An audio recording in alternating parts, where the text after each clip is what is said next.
No decision-making training has ever allowed anybody to make decisions. So it's not the training issue, it's the empowerment issue. Here is a conversation I had with one of the employees who said, it was so good when this HR director, she was very empowering. She said, don't come back to me, make a decision on those things and just deal with it. And then his next boss said, no, you need to come back to me with everything and run everything through me. So when you don't allow people to make decisions, don't send them for decision-making training.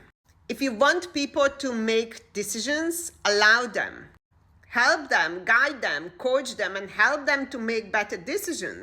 But the only way of doing it is practicing it. Are they going to make bad decisions?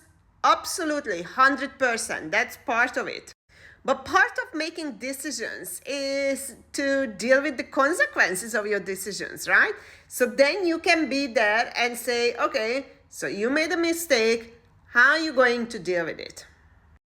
How can I help you to deal with the consequences? Because if you are the manager or leader, that's your job. When they fall, you are there to catch them. This is where real learning is. This is where real support is. It's not to shield them away and stop them from doing everything so they never get to learn. They never get to make mistakes. They never get to experience. And they never get to, expand themselves, their skills. There are also people who don't want to make any decision. And you have two options to deal with them. If the role requires decision making, well, they are in the wrong role. If the person wants to make decisions but cannot because whatever reason, and I have seen it, you need to coach and guide and say, I will help you with the thinking process, but ultimately the decision will be yours.